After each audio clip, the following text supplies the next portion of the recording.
Okay, we're going to go ahead and get started. As I said, this is Dana Stanley, Vice President of Marketing at SurveyAnalytics, and I'm pleased to introduce to you Greg Bender, who is the Product Manager for SurveyPocket at SurveyAnalytics. Greg, take it away. Hello, everybody. As Dana said, my name is Greg Bender. I am the product manager for SurveyPocket with SurveyAnalytics. I am based in Cincinnati, Ohio, and today we're going to go through a little effort we call Transforming Your Fieldwork, and it's going to include a demonstration of SurveyPocket. I think you'll see in the go-to meeting that there's an opportunity for you to ask questions. We'll probably save those for the end, but do not hesitate to raise your hand and submit your question as we move forward. And if you're having any problems with the audio or screen, this presentation is being recorded for future use and dissemination. So with that said, let's move forward. Today's agenda is we're going to talk very briefly about SurveyAnalytics. We're going to talk about what is SurveyPocket. Then we're going to talk about SurveyPocket, the use of SurveyPocket versus traditional field research. We're going to go through features overviews, including some new features that we've recently added. I'm going to give a real-life example of one of our new question types, which is a barcode scanner. Then I'm going to do a demonstration using my emulator, and we're going to go through what we put together for running a project. It's a pre-field checklist. So if you're going into the field, the things you should do to make sure your project is as successful as possible. And then we'll go with questions and answers. So to start with, let's talk about SurveyAnalytics. SurveyAnalytics was founded in 2002. We specialize in online mobile surveys, panel, conjoint analysis, crowdsourcing, sample gamification, and more. You may be familiar with one or more or multiple of our brands. The flagship product is SurveyAnalytics. That is the online surveying tool and platform. It's where everything begins. We have SurveyPocket, which is the tool for both Android and iOS devices to provide for offline data collection. We have SurveySwipe, which is the mobile application. It is the front end of our micropanel tool. Lifemetrics, which is relatively new and is being built into SurveySwipe to collect user data. And Second Prism, which is a data visualization tool. Let's continue. You can see some of the brands that we work with, the Career Builders, the Microsofts, the Sonys. Obviously, the list is a little too long to include all. So what is SurveyPocket? SurveyPocket is a mobile field research application that allows your field team to ditch the pen and paper and use an iPad or an Android tablet, or even a smartphone for field research and data collection. I'm going to expound on that a little bit. So SurveyPocket will run on any iOS device. So it will run on iPads. It will run on iPhones. I actually have clients who are using iTouches to collect mobile surveys. It'll also run on Android phones and Android tablets. There are some OS restrictions, but I think you're going to find we will work with about 99% of the available OSs on the market. SurveyPocket works with both SurveyAnalytics and QuestionPro. Gives you the ability to administer surveys in an online or an offline mode. It was really built for offline data collection. You're going to find that we have more question types and logic options than any other solution on the market.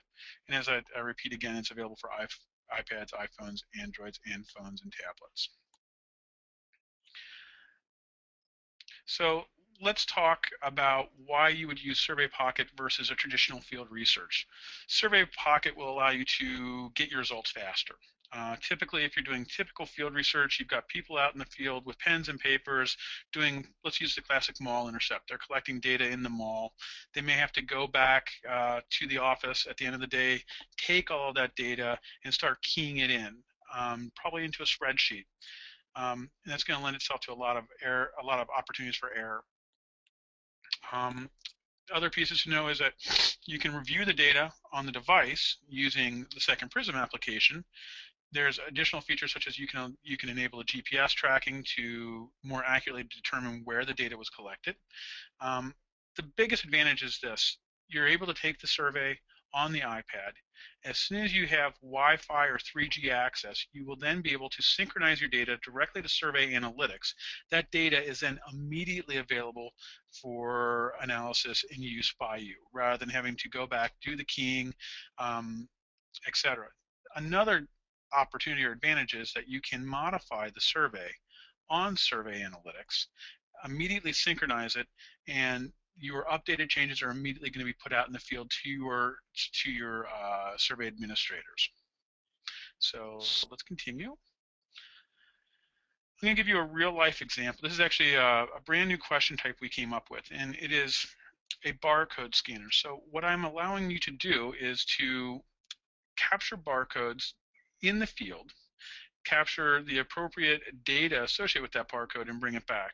So I guess the reason behind this, or the use case, would be very simply, I am a brand manager for a consumer packaged goods company, and I'm going out into the market to see how my products are being placed and presented. Obviously, placement and presentation is going to lead to greater sales, which is my underlying goal as the consumer packaged goods company. In this case, I went to a local grocery store, and I walked down the aisles, and I thought, wow, there's a lot of different types of ketchup out there. So I had a great video, by the way. Unfortunately, GoToMeeting does not support streaming audio, so I'm going to do this through pictures. As you can see, I grabbed 3 or 4 different types of ketchup. I've got Heinz, Hunt's on the right-hand side, and I've got 2 of the value brands, different sizes and different types. So what I was able to do was to turn those around very simply. You can see a picture of me simply with all 4 bottles turned around, and I'm scanning the barcodes. And I set up a question, I set up a survey, in this case with 4 questions, so 4 barcode questions, so I could scan them. You can see there I am. I'm doing this on my iPhone, so I'm not carrying around a big bulky iPad. I'm using this on either my iPhone or I could do it on my Android phone if I chose to. I'm verifying at the time. Once I run the barcode scanner, it will go out to a public data source, a resolution service, and bring down the associated data. You can see that the data is there. I am now going to synchronize the data, and literally within minutes of me synchronizing this data, it's available on SurveyAnalytics for me to review. I also have another question type, which we'll talk about in a moment, which is a video, photo, audio, or signature capture question. So I've always been a believer that a picture speaks is worth 1,000 words. So not only have I captured the exact brand sizes through the barcode scanner, I'm also going to take the opportunity to take a picture of the presentation so I can go back, meet with my management, review the products that were on the shelves, how they were presented, and that way I can go back to that particular store with a marketing campaign to give myself better exposure. Perhaps I can get my product put on an end cap to allow for greater visibility to the clients. Again, my whole goal here is to get truly usable analytical data that I can transform into a plan to generate more revenue. At the end of the day, if it's not generating revenue or valuable information, it doesn't do me any good. And now a demonstration. So I'm going to switch here for a second. 1 second, I've got to switch my browser. Let me go over to what you're going to see on your screen right now is, and I'm going to show you this, this is my iPad emulator. It works very well. You'll see I've got 3 applications up on my home screen on my iPad. I've got Second Prism, SurveyPocket, and SurveySwipe. So in this case, I'm going to demonstrate the iOS version. I am running, so you know, I'm showing you an iPad running iOS 6. And I've gone to the iTunes store and I've downloaded SurveyPocket. So I would simply click on the icon. When I initially set it up, I would have to go to my SurveyAnalytics account, which I'm in. I would go to my mobile tab. You can see I've got device keys here, and I'm going to say that I'm using Greg's emulator. So I'm going to come in here, I can give it a unique name. I'm going to point it to the specific folder I choose to. Conferences. I'm going to choose the preferred language I want to present the surveys in. I will make a note that SurveyPocket will present in almost any language, but you will need to program the survey in that language for it to present properly. I simply hit Save Device Key. I come back to my emulator, and when I launch SurveyPocket the first time, it's going to bring me up to my settings tab where I need to enter my username. In this case, it was BKRBJ, my password. I would determine which source I was using, either SurveyAnalytics or Question Pro. I know I'm using SurveyAnalytics in this case. And then I have several options in the settings. I have the ability to loop a survey. So if I have a survey in a kiosk type environment and I want to continually present the same survey over and over again, I have the ability to simplify the user interface or experience by just when the survey is completed, it'll automatically launch a new one for the next person to take. I have capture location data, which I will turn on for the example here. This is actually going to capture the GPS coordinates that are being captured in my device. This will be somewhat device dependent, so you know iPads and all the phones will have a GPS chip. iPads will, some of the Android tablets may not, but when it's available, I will always capture the accurate GPS data. Auto correction, this is a very simple setting. It simply allows you to use a native spell check on your device. In SurveyPocket on the iPad, I have a choice between a denim theme and a non-denim theme. I am presenting in the non-denim theme, but I will show you the denim theme. Enable admin function is a tool that we use to, it's a double guarantee of making sure all the data that's collected is accurately sent back to SurveyAnalytics. And then we also have an auto sync feature. The auto sync will, if you're in a kiosk mode, would allow you to turn on and have the device automatically sync on a schedule every 10, 20, or 30 minutes. I'm going to go back so you can see, since I put in the device key, it's now gone off and it's synchronizing the data. And I'm in a loop somehow, so let me see what's going on here.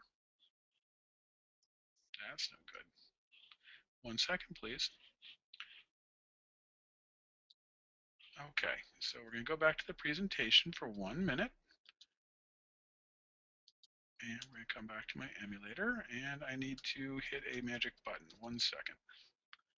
Stop and run. I apologize for that, folks. It is the only problem with using an emulator, that occasionally it's going to do that.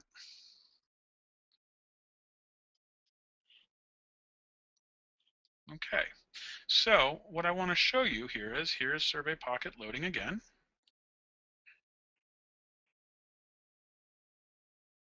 It is syncing.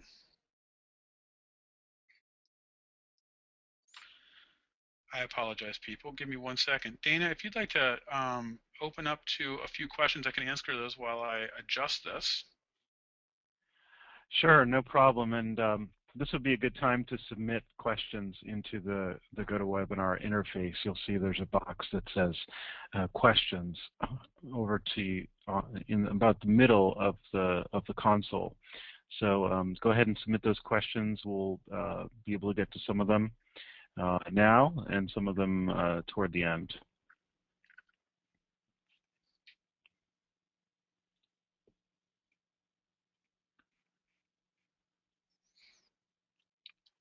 Okay, folks, this should be coming up momentarily. I'm building it out. So one of the things I can tell you while I'm waiting for this to build out is, as I mentioned before when I was looking at the device keys, so I'm in the mobile tab, I've got, again, Greg's emulator. An important thing that I did do was I pointed the device key to a specific folder. The reason being, as you can see when I go to my surveys tab and I look at my folders, I have literally, I've got 100+ surveys in my account. I do not want to present them all in SurveyPocket. So in this case, I'm pointing specifically to a conference folder where I happen to have 3 surveys, cool mobile questions, pocket samples, and then one for a conference we held several weeks ago. And I see some questions if you want to ask them. Yep. Yep.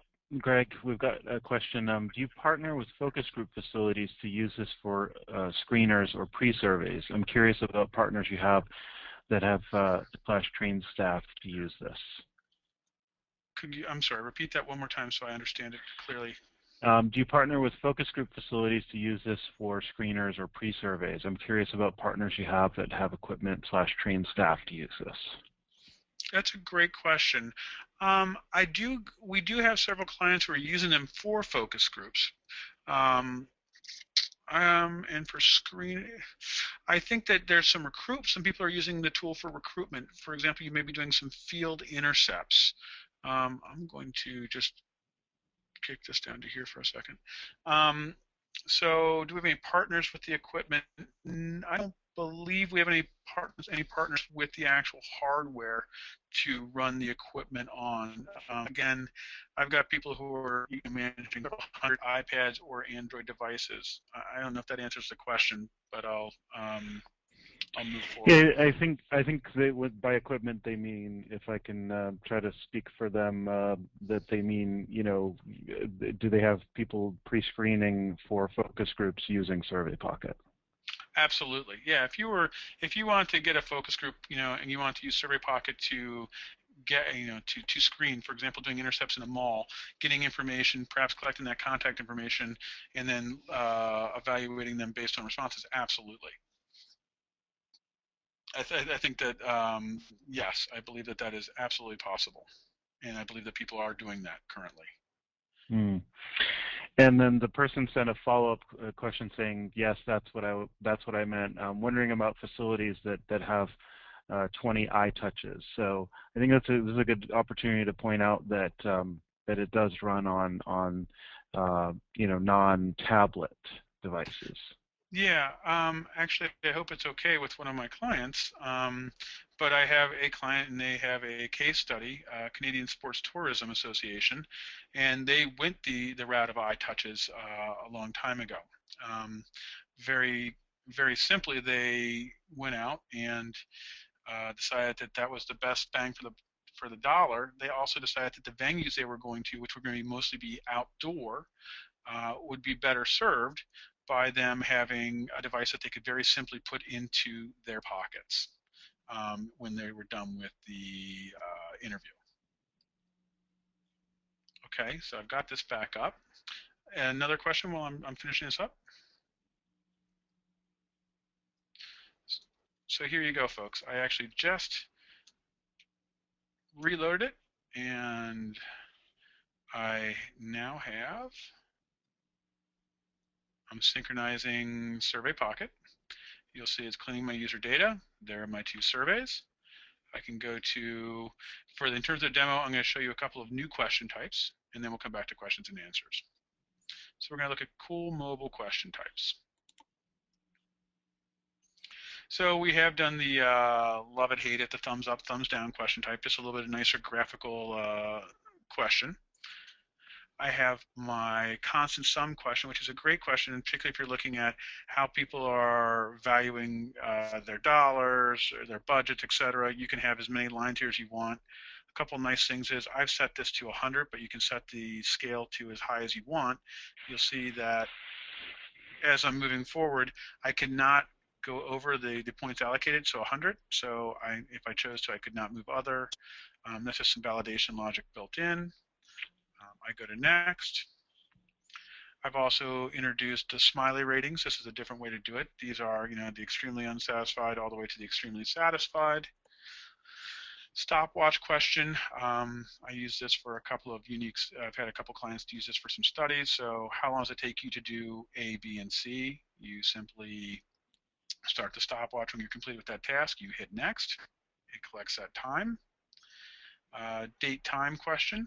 I can do just a simple date question, or this is a date time where the date and month and day are on the left, and then I've got my time here, AM, PM. I simply choose date. It then gives a presentation of the date time chosen for validation. If it's incorrect, if I didn't hit it right, I can hit reset, go back to choose date, say no, I meant today at 7:22. I go to choose date, it presents it. I go to next. Net promoter is obviously a very big question type being used a lot. So we actually built out our net promoter score, gave a nice big graphical presentation of it on the screen. Rank order. So we've got several different types of rank order questions. You can do a standard text rank order, but I tend to find that rank order images, again, as I said before, an image speaks 1,000 words. So I've got three things I need to rank here: iPad, bandsaw, or Inca Kola. Well, I personally have always thought Inca Kola was my favorite, bandsaw was my second, and the iPad was my third favorite. When I hit next, it will give me a validation message confirming that this is the correct order of the data that I selected. I go to next. We've done the star rating. As you can see, it goes up by increments of a half, but again, it's a more of a graphical question type rather than your classic pick list. And then you'll see I have a photo question here. Unfortunately, the emulator does not allow me to take photos, but for you, it'll always give you the choice to use your native camera or to pull down from your photo library or your video library if you're going to pull a video. And unfortunately, I don't have my pretty pictures here, but there it is. I do have a picture that I'd taken earlier. I go next. I had a better picture on my other one. You get your thank you message and you move on. A few other things, just so you can see some of the standard question types would be, for example, this is my pocket, my standard pocket questions. This will allow me to talk about a few things. While I'm on this page, I would like you to be aware that SurveyPocket, as I mentioned before, has more logic and question types than any other tool in the market. So right now you'll see we offer branching, compound delayed branching, show hide question logic, dynamic text, piping, and custom variables. On the next question, you'll see just some. These are not all of the question types, but they are a majority. It's a sampling of them. We can obviously do multiple choice select ones, drop downs, comment boxes, single row text, numeric freeform. Again, all of these question types will have a validation on them. Multi-point scales, checkbox select, spreadsheets, rank orders, constant sum. Some of my favorites are the dynamic lookup table. We've just expanded this now to include more than 2 levels, but in a dynamic lookup table, you can take a lot of data, and when you're doing your analysis, you can take a lot of data and be able to segment or analyze more specifically. So this may actually be sales rep, but in this case, I chose Mountain West. Now I choose Utah, and you'll see that then I've collected that data. Again, the photo capture questions, or I can go back to my question types. Net promoter score. One thing we do have that really separates us is we do offer max diff and conjoint. So this is a max diff survey. You know, what do you like most? I love my Visa and I do not like my MasterCard. Again, we've got the image chooser questions rather than a select one, text question. It's a select. It's using the image, or I can rate my images on any scale I set up. What you'll see now is I've got my I've got some surveys here. You'll show you I've got one survey for mobile question types, and I've got one survey for sample questions. All I would do is go to synchronize.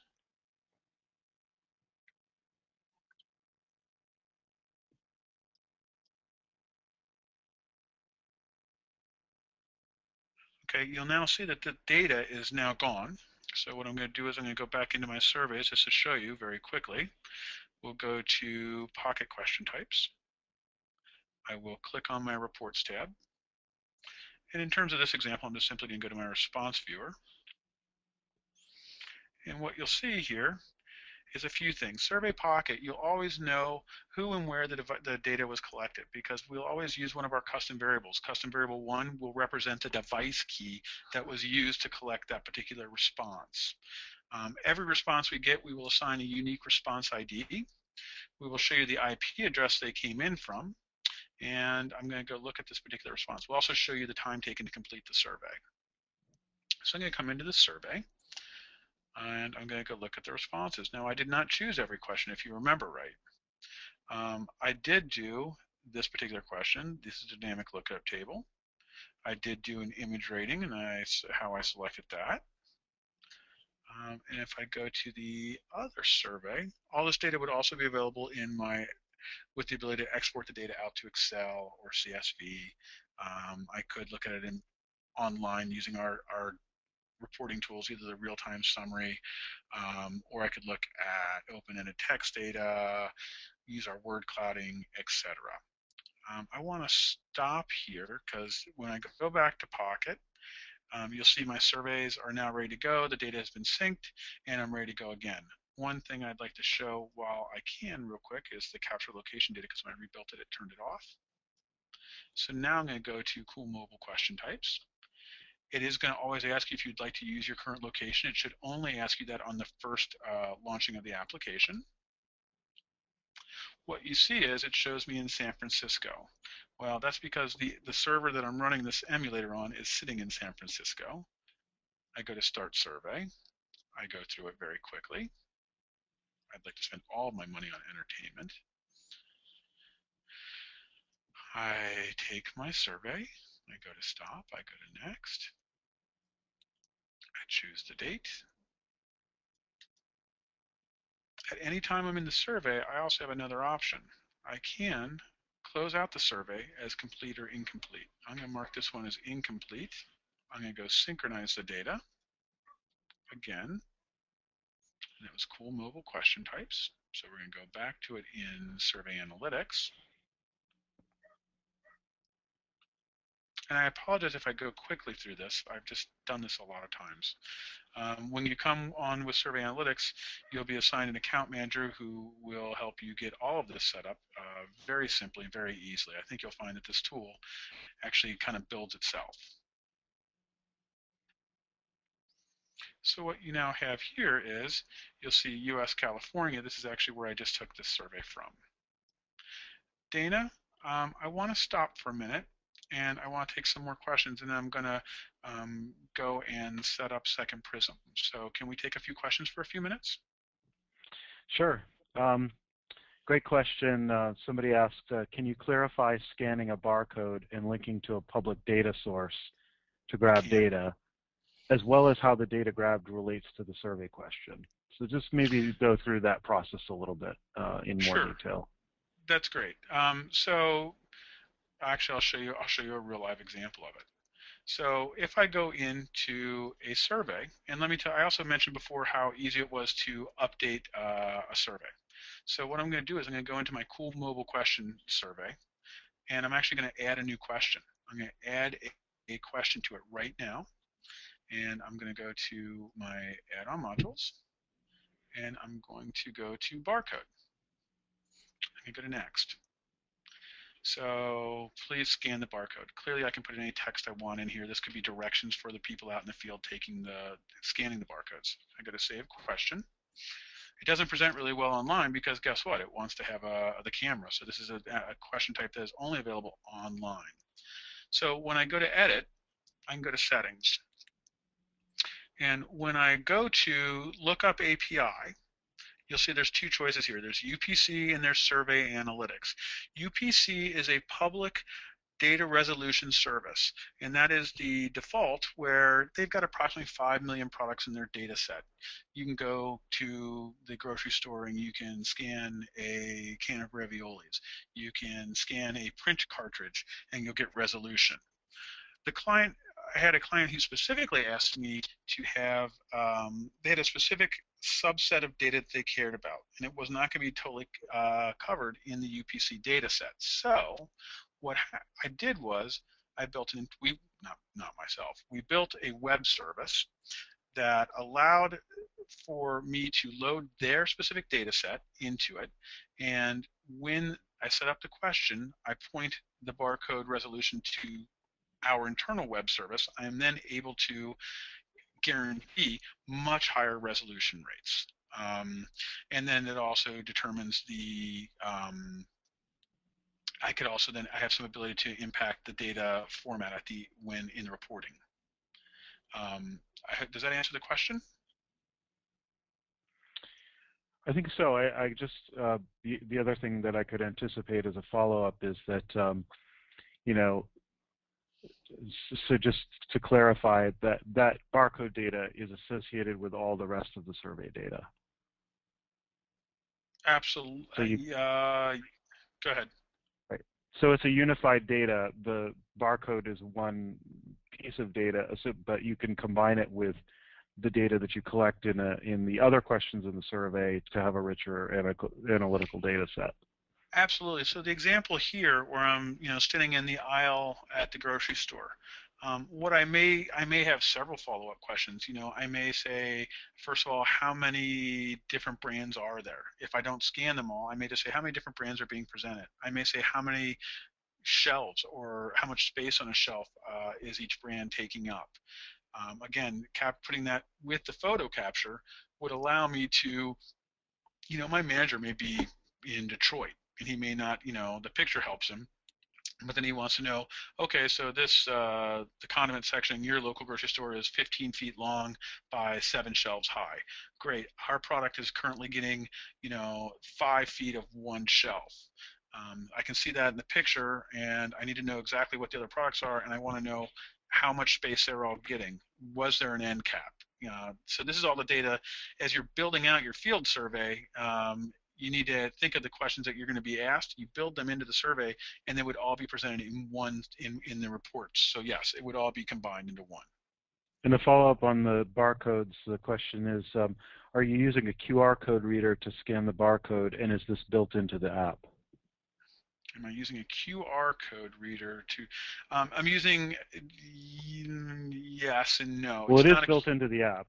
It is definitely built into the app, and we use some common components to run the barcode scanner. So the barcode is using the native camera, calling a barcode resolution service, and then pointing to either our internal web service or to the public web service for data resolution. Got it. Okay. Okay. Another question is there a specific length of interview we need to conduct the survey? So, asking about what is the optimal number of questions or limits on number of questions? That's a really nice lead into the next, I guess, to the next section, which is the pre-field checklist, or planning your project. Online surveys tend to have you get less attention. One of the advantages to using SurveyPocket and intercepting people is that you have a one-on-one interaction. You tend to be able to extend that through basic personality. There is no hard and fast rules. The application has no limits. I've got clients out there right now with 200 and 300 question surveys. You really need to look at your respondents and figure how you're going to keep them entertained and engaged. And yes, you have to think about a few other things. Are you going to hand them the device, the iPad, the tablet, or are you going to sit there and administer it almost like the old paper survey where you're actually making your notes? Again, I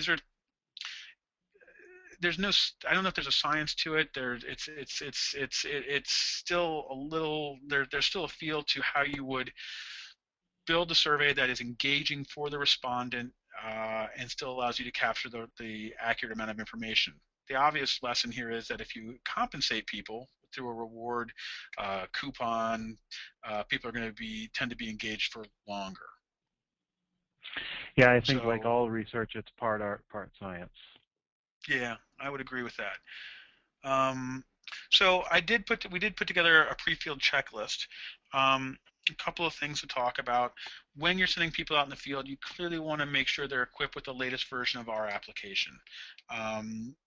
So our apps will work like anything else on the iTunes Store or the Google Play Store.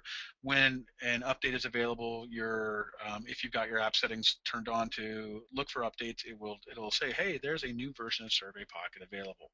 I will make a caveat. If you've tested your survey and you've trained your group on one version and you're in the middle of a study and the survey is working fine, I would probably tell you not to upgrade in the middle of the project. I would tell you to hold off. Again, why do anything that is potentially disruptive to you, your team, to the devices in the middle of a live project?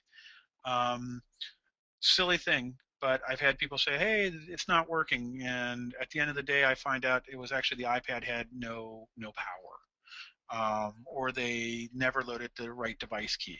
So again, testing and preparing ahead of time is going to make your results in the field that much more powerful and enjoyable for everybody. Again, type in the device key and synchronize all surveys in SurveyPocket at a location with internet connectivity.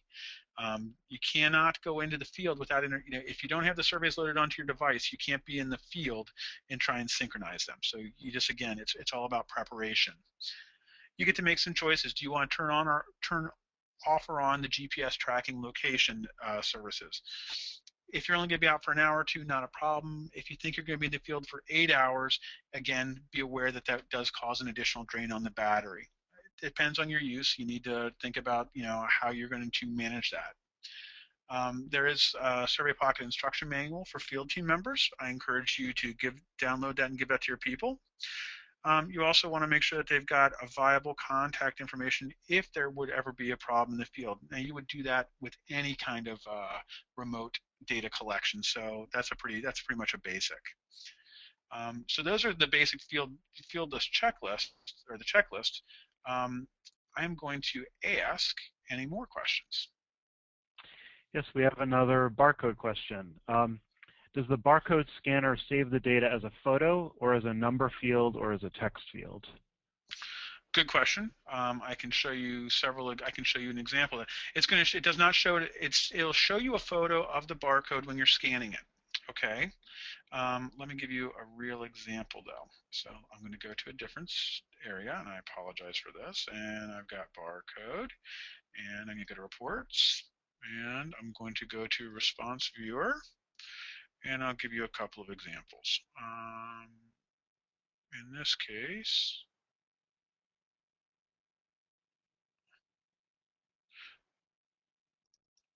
I have several. It's going to bring it in as text. So let me say that it's going to bring it in as text. I want to think, do I have any really clean examples that I'm not giving away anything? It's going to come in as text. It's going to come in as parsed text. So it's going to come in as in a single text field. For a specific client, I have been able to, when we load the web service ourselves, I have the ability to customize how the data is being returned in that text field to make your reporting simpler, easier for your internal systems. More questions, folks? Okay. Can you author on an iPad? Yes and no. SurveyAnalytics is software as a service. It is all online and web-based. I have more than once logged into SurveyAnalytics on my iPad when I've got connectivity, modified a survey, and then synchronized the survey on my iPad and be able to go right there. Again, everything you're doing, everything in the authoring is based on a web application. So if you've got internet access, you have the ability to do it. I've actually authored surveys on my iPhone or my old Android G2. So it's about having access to the web. You can create the survey anywhere, and as long as the device that's running SurveyPocket has connectivity, you synchronize it and you're good to go. Great. Another question is on the rank order question. Can you have 10 items and have people select only their top 3? You can have as many items as you want. So on the rank order, I am not sure if validation is, but we can look at that. That's not a big question. So we can go back to that survey. Again, when you're in a survey, you can, you've got a live survey out there. Let me make a really strong statement here. If I have a live survey, I really, making changes to it will impact your data. Some value from another question. Constant sum value. This is constant. I'm sorry. Why am I looking at constant sum? You said a rank order. Let me go to a rank order question. And we'll do this one. This is a rank order question. And I believe I can do the rankings. Enable validation. Yes, you have the ability. So you could have 10 items. You could say, I only want to rank my top 3. Yes, you would simply go into the settings of that particular question type. You would select validation, and then you would make a choice. In this case, obviously, I only have 3 options. If I had 10 options, I could rank up to the top 8, 9, 7, whatever it may be. But in this case, I could say rank the top 2, and that would change how it performs.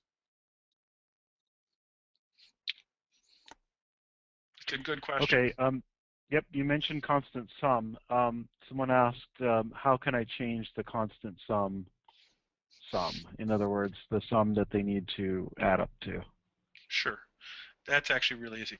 Same basic rule. Again, these are SurveyAnalytics things your account manager can help you with, or they're all in the help file. So again, here's my constant sum question. I go into Edit. I simply go to Settings, and I go to Enable Validation. The default constant sum is 100, but let's say I set it to 125. Okay, so I go to Save Settings. One thing to be aware of, I do not change the text, so I may want to change this to 125. I go to Save Questions, and then when I synchronize my iPad, it's going to do exactly what I need it to do. Next question, please. Is there an API? SurveyAnalytics has an API. In terms of SurveyPocket, I'm interested in that question. SurveyPocket actually is we use an API to push and pool the data. In terms of using it, the API for, I guess I'd need more clarification. SurveyAnalytics has a native API with several different schema, but I guess I'd be interested to know more what they're looking for. Okay, so that can be a one-on-one conversation, I guess, depending on their particular needs. Absolutely. So just as an example, there I am, my geolocation's turned on, I've gone and made some changes. I'm just going to kind of, so scan the barcode would be there. This won't work because I don't have the camera on the emulator. I've changed this to 125 that quickly, so maybe I did need to change it. Before, if you remember, it would only go to 100 when I showed the constant sum, or yeah, the constant sum. Now it goes to 125, and it was that easy to change. I changed it on SurveyAnalytics. I synchronized it to SurveyPocket. Boom, the change is in almost in near real time. As fast as I could change it on the server and sync it, it's good to go. Okay. Next question, Greg. Do field control taking the survey, or can respondents who own a smartphone take the survey? This may be a good opportunity to just introduce SurveySwipe and what some of the differences are between SurveyPocket and SurveySwipe. Absolutely. So let's go back up and talk about a couple of different projects or products we have. As we spoke about, SurveyAnalytics is the beginning of it all. It is the online platform where you will author your surveys. As part of SurveyAnalytics, we have MicroPanel, which is our embedded panel management tool. SurveyPocket allows you to take surveys in an offline mode. So you can be, I literally have had clients of mine take surveys in sub-Saharan Africa, in downtown Manhattan, all through Europe, you name it. And they, in those cases, they are not dependent upon any internet or Wi-Fi connection. SurveySwipe is an application, sits on actually Android, iOS, BlackBerry, and Windows. It is the front-end application for MicroPanel. So you would download the application, and you would either be invited to join a panel, or you could join our generic panel. And you can get, you can have surveys pushed to you at any time. Surveys can be set off by geolocation, so you may determine, I'm sorry, am I missing something? There may be a geolocation trigger, but your responses are going to be tied back to you, the respondent, specifically as a panel member. So typically with panel, there's an implied consent that you have agreed to participate in studies for the benefit of a specific panel. There may be rewards, there may not be. Our MicroPanel tool allows the panel management or the moderator to set up their surveys exactly like they would in SurveyAnalytics and push them out to people in real time on their iPhones, their Android phones, or Windows phones, etc. The difference. Go ahead. Oh, I was just going to say, I'm sorry, Greg. I was just going to say, just, you know, specifically the question of the field interviewer control. Typically with SurveyPocket, it's the field interviewer who's controlling the interview, although there's no reason that you couldn't hand it over to the respondent in certain circumstances. And with SurveySwipe, it's typically served out from a central administrator. That would be exactly correct and a lot simpler way to say what I was trying to say. Yeah, the difference is SurveySwipe is much more controlled by the moderator on the server side, whereas I mean, and it has different capabilities, push, and there's a reason for, but there's a need or a there's places for both. Pocket definitely is about field intercepts. SurveySwipe is about panel management and keeping people engaged in an ongoing long-term discussion. Okay, another great question for you, Greg. Have you found problems with some iPads but not others, i.e. iPad 2, iPad 3? You may want to comment on Android tablets as well. Yeah, so in general, no. Obviously, one of our goals is to make sure that we are fully compatible. So on SurveyPocket, we are compatible back to iOS 4.3. We have had to occasionally modify code to adjust for Retina display. You may notice that the displays may be slightly different on an iPhone or an iPad just because we have to adjust for screen real estate. But in general, no. Regarding Android tablets, that's actually pretty interesting. There are some question types that I will actually disable on certain Android tablets because of the availability or the inavailability of a camera. A rear-facing camera, a great example is the barcode question. Barcode question doesn't work really well. I can make it work with a front camera, but there are some Android devices that do not have a rear camera. If they don't have a rear camera, it's really hard to point and actually identify where the barcode is and scan it. So in those questions, we have logic that says, oh, this is the Android XYZ without a rear camera, and so we will show the question type as being unavailable for that particular device. The question may be available on other devices, but in that particular hardware platform, we are working to always account for platform compatibility. Greg, here's a related question. Can SurveyPocket be fielded on different types of devices for one project, i.e. iPad and Android tablet? Absolutely. I've got people who are using literally iPhones, Android phones, tablets from both Android and iOS. Again, I always encourage you check the survey on every device to make sure all the question types are going to perform as expected, but there's no restriction or limitation to it. Okay. And how well can you have the respondent type in text, like contact information in SurveyPocket on your device? We have very specific question types for contact information. First name, last name, city, state, country, and I can put validation on those. So I can control that pretty exactly. Are people able to, I think one thing they might want to know is, are people able to actually do that like in a very facile manner? Absolutely. So we're always going to use the native keyboard. I'll give you a great example, and this is a real life example. iPhone 4 does not have Siri, so by definition does not have a voice-to-text control in it.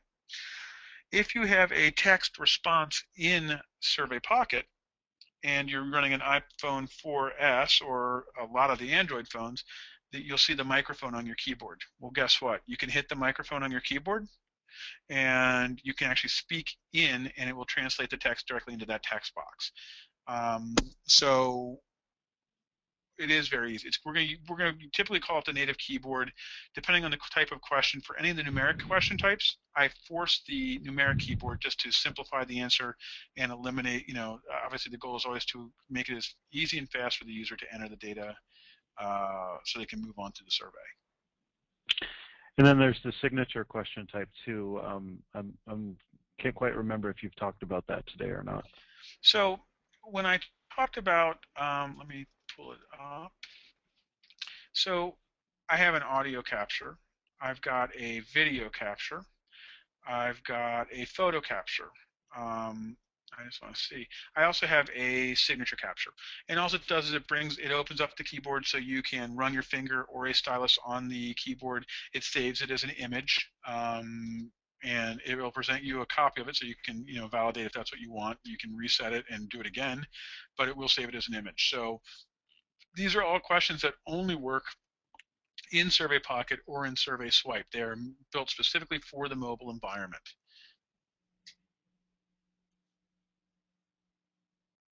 so I don't think I have a great example of that one in this particular survey, but I could easily build one. Yeah, Go ahead. I think people use their finger or a stylus to sign their name or do any kind of finger gesture. It's going to perform exactly if you've ever used one of the phone payment options where you can, someone scans your credit card on their phone. Guess what? You have to sign your signature. It's going to perform exactly like that. You may sign with your finger, and as Dana said, with a stylus if you have one available. It's going to capture the image that you're presenting. Great. Next question, is there a list of the types of questions that work best on SurveyPocket? Yes. Oh, you would like me to provide it? Yeah, I'm actually working on updating all those lists right now. There are a list of questions that are available in SurveyPocket and SurveySwipe. One of the things, some question types I simply have not enabled yet for a variety of reasons. Some of our question types online, when you're getting to very advanced analytical questions, I have not enabled primarily because of screen real estate. You've got to guarantee that you have the space to present the entire complexity of the question.